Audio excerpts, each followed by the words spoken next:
précédente analyse qui avait été faite avec M. Cabage et Mustapha. Bon, moi, j'ai rien contre Mustapha, ça reste une personne qui intervient sur le marché, et ça en restera là. Je n'ai ni de conflit avec lui, ni avec personne. Alors, Tammy, moi je reprends Tammy parce que là, ben, c'était flagrant. Tammy donc, était clairement baissier sur l'or.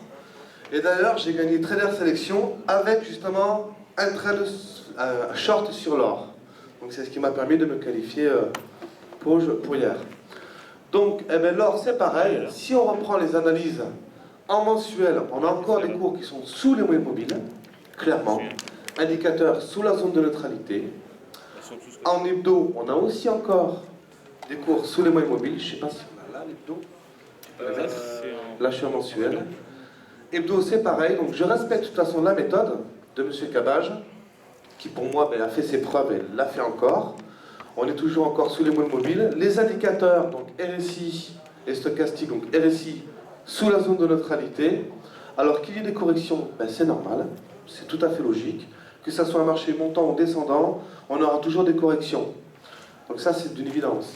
Donc ensuite, eh ben, au journalier, je reste baissier, pour moi, en ce qui me concerne. Alors on a effectivement un support à 1270, ok, mais ça reste baissier dans son ensemble. Et je ne trade jamais contre la tendance de fond. La tendance de fond, elle est baissière.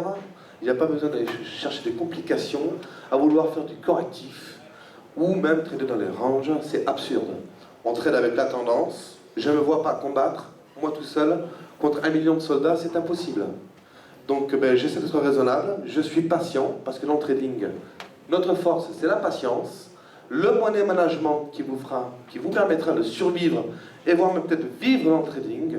Et puis avec ça, vous avez des armes. Vous avez de bons formateurs, oui, monsieur. Oui, mais Jérôme, oui, la tendance est baissière. Oui. Je dis, ça dépend du terme que tu prends. Alors quand j'emploie baissier, qu'est-ce que je veux dire par là? Je veux dire que mes indicateurs RSI, donc le RSI est sous les 50.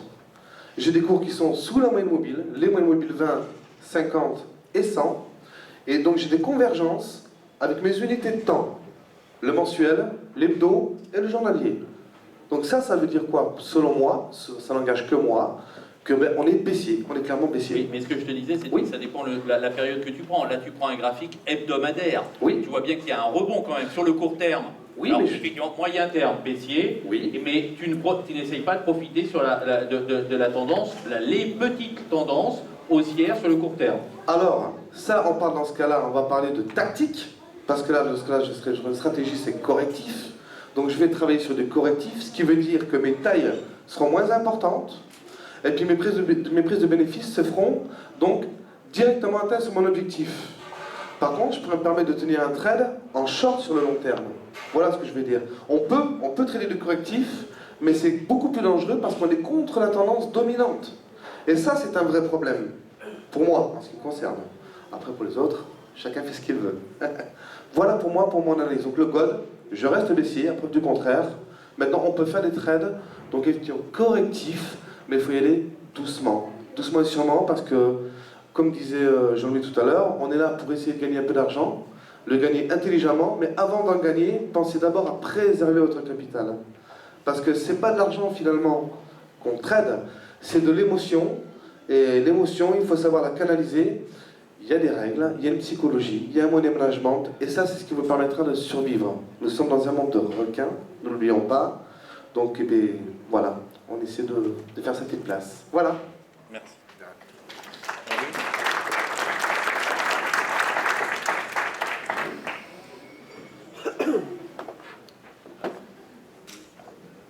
Tu veux quoi? Je vais déjà regarder le graphique, hein. Ça, c'est l'or.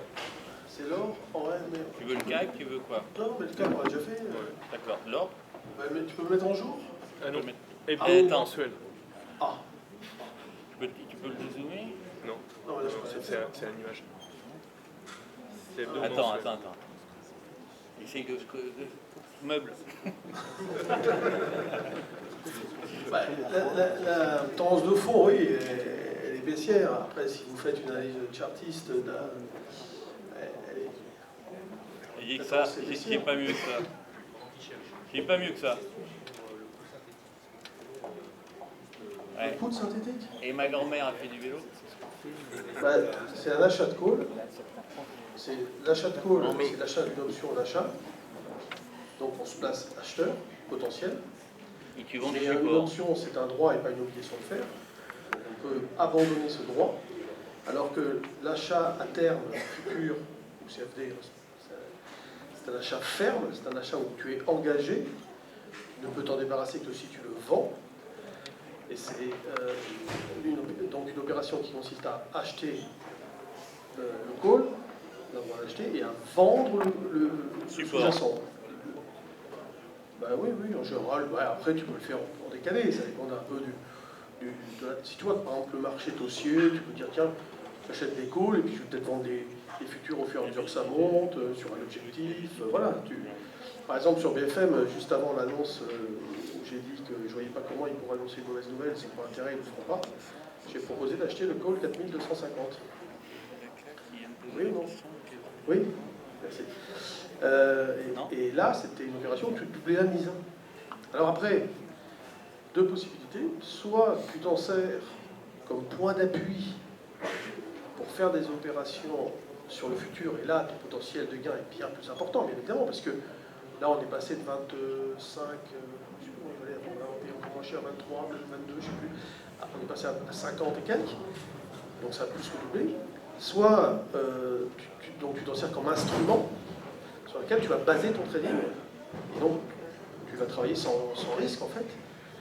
Tu vas vendre, acheter, vendre, acheter. Et c'est sûr que si tu as vendu à 3000, à 4220 un petit peu, bah, là on a fait 88 vendredis soir, peut-être que lundi on perd en dollars terrain, c'est possible. Et j'ai envie de dire, c'est pas mal. Probable. Non, je sais pas, je dirais qu'on va faire une petite pause quand même. Donc là, ben, déjà les 20 points sont payés. Alors après, lorsque le marché recule comme ça, l'option a une sensibilité qui s'appelle le delta. Lorsque par exemple tu fais un 4250, si le marché passe de 4220 à 4150, tu vas avoir un delta de 0,35 qui va passer à 0,25. Tu vas perdre autour d'un tiers. C'est-à-dire quand le marché perd 30 points, ton option perd 10 points seulement. Donc c'est pas mal parce que à la limite, tu sais que ton option va garder une valeur et tu pourras recommencer ou la vendre l'option. Donc après, ben, il faut apprendre à mixer les deux, il faut apprendre à bouger avec les deux, il faut apprendre à faire un derrière, à faire un tunnel. Si on pense que le marché ne va pas beaucoup baisser, je ne pense pas qu'il y ait de raison qu'il baisse beaucoup. Donc à certains moments, sur des replis, on vend des puts, même on fait le vol, mais bon, comme je dis, si on n'a pas le niveau, si on n'a pas la vol, on a le niveau. À ce moment-là, on peut optimiser comme ça les prises de position. Non, mais là, bon... Un similaire délit. Ouais. Ça te va? T'as pas les bougies? Ah non. Bon, bah, de toute façon, c'est baissier, c'est évident. Il y a, dans une analyse chartiste, on va dire, scolaire, on a une zone ici d'hésitation et de résistance qu'on va retrouver ici. On en a une autre ici. Donc, tendance de fond baissière. Mais, comme l'a dit André, l'idée, ce serait peut-être à un moment donné d'essayer de choper des phases de reprise. Entre juillet, août, septembre, il y en a une. Mais c'est vrai que moi, je travaille toujours des tendances. Tout mon trading est basé sur une recherche de tendances et une optimisation de mes prises de position dans des tendances. Bon. Alors, il se peut que dans un marché comme ça, je pense que la tendance est repassée haussière à très court terme, donc je vais neutraliser mes positions vendeuses et je vais travailler achat-vente, et peut-être que je vais le faire dans des proportions moindres. Et là, on va se rejoindre un petit peu avec Adam. Mais là, à l'instant T, l'idée, ce serait de se dire, est-ce qu'il y aurait une occasion de prendre position? Vous savez, sur les marchés, vous n'avez pas des occasions tout le temps, il ne faut pas se précipiter. Parfois il y a, parfois il n'y a pas.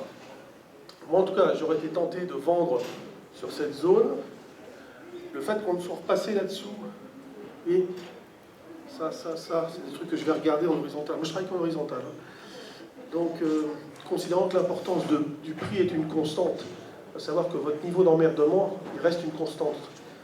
Si vous avez acheté à 1520, vous êtes embêté, on va dire, à 1520. Que que le temps passe ou pas, ça ne change rien. C'est pour ça que j'aime bien dire le niveau d'emmerdement est une constante. Pour moi, le niveau d'importance du prix est une constante et je ne travaille que les horizontales. De toute façon, pour travailler efficacement, je pense qu'il faut simplifier au maximum. Donc, si vous voulez, le fait d'être passé ici en dessous, c'est une indication de faiblesse. Donc, je ne me rends pas bien compte en jour, mais on est baissier à court terme. Là. Ici, on a le fait d'avoir déjà cassé ça, parce que là, on monte sur un mois, oui. Là, on est repassé baissier, pullback sur un niveau de vente possible d'ici, vous voyez. Ça, pour moi, c'est des zones de vente. Voilà, bon, après, on va chercher à l'échelle ce prix ici.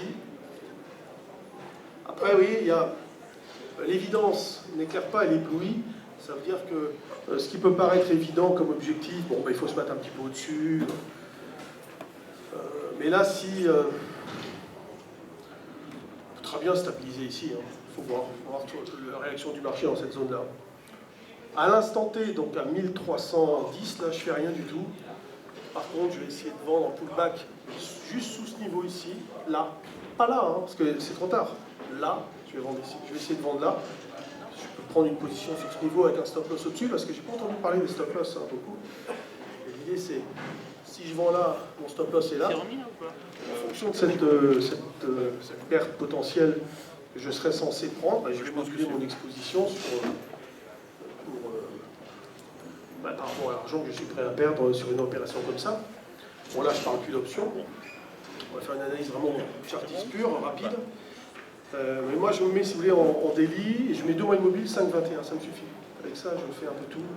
Je m'en sers de multiples manières, et vous essayerez de vous amuser avec ça. Vous allez bien, je pense, trouver beaucoup de choses. Donc voilà, moi je serai comme ça. Donc baissier, vendeur, je chercherai encore à vendre. Et vers 1280, peut-être,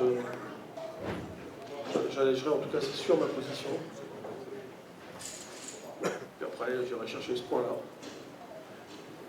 Celui-là, à la limite, je ne sais pas, je ne me précipiterai pas parce que c'est tellement évident que ça peut l'enfoncer très très vite. Il ne faut pas se mettre trop à l'avance, quoi.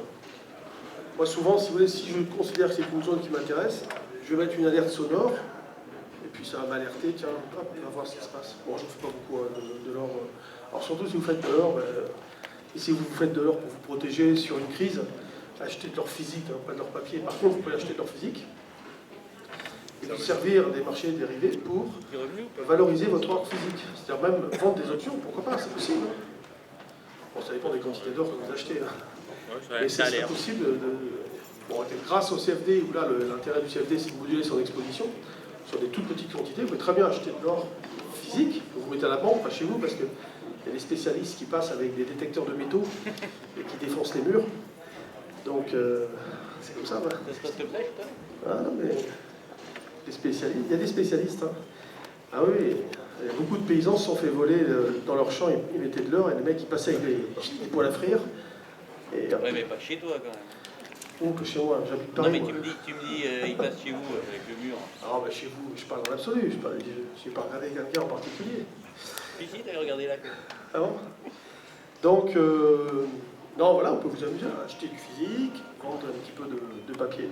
Enfin, de papier, de toute façon, ça ne vaut rien à la fin. Faites gaffe, hein, ne pensez pas que ça va vous protéger d'une vraie crise. C'est-à-dire que si crise il y a, le papier ne vous protégera pas. Vous ne serez pas payé. Attention, hein, sur les gré à gré, vous ne serez pas payé. Pensez-y à ça. Marché réglementé, oui. Marché centralisé, réglementé, avec chambre de compensation, oui. Là, tout ce qui est gré à gré, non. Cas de crise. Hein. Parfait. Merci Jean-Louis. Donc on va essayer de passer maintenant alors sur la S&P. Alors, bah vas-y, mets-le. Fais escape peut-être.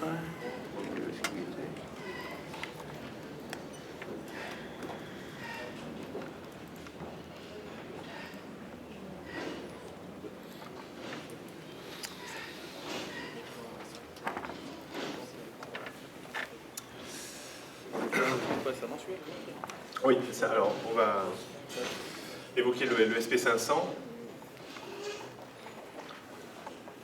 Donc là, je vous ai mis également un graphique mensuel, une bougie à mois de cotation sur une longue période. pour mettre en relief la très forte tendance haussière en place depuis le rebond de 2009. Alors, ce qui est intéressant de regarder, c'est que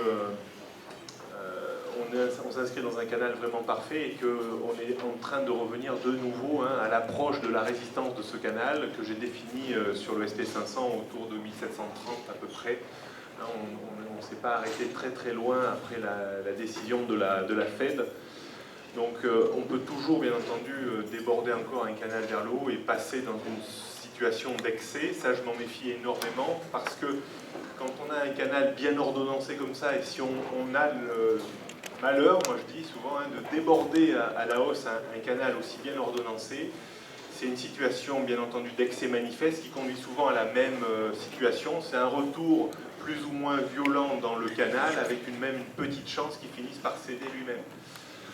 Donc je suis très circonspect sur la capacité à monter beaucoup plus haut sur les marchés américains. C'est pour ça que j'ai été très prudent sur la capacité à s'installer vraiment durablement au-dessus de 4170 points dans les semaines et les mois qui viennent, ou plutôt dans les semaines qui viennent. J'aurais plutôt tendance à privilégier une phase de correction quand même à venir avant peut-être le rallye de fin d'année également sur les marchés américains. Bon, on est quand même à l'abri d'un risque majeur, bien entendu. Il faudrait descendre sur des niveaux beaucoup plus bas pour commencer à paniquer. Une correction qui serait tout à fait possible et légitime, ça serait de réaffirmer cette forte zone horizontale à 1575 points sur le SP500. Bon, ça fait pas, c'est pas non plus une baisse colossale, mais ça pourrait très très bien être un point d'appui sur un petit canal intermédiaire pour peut-être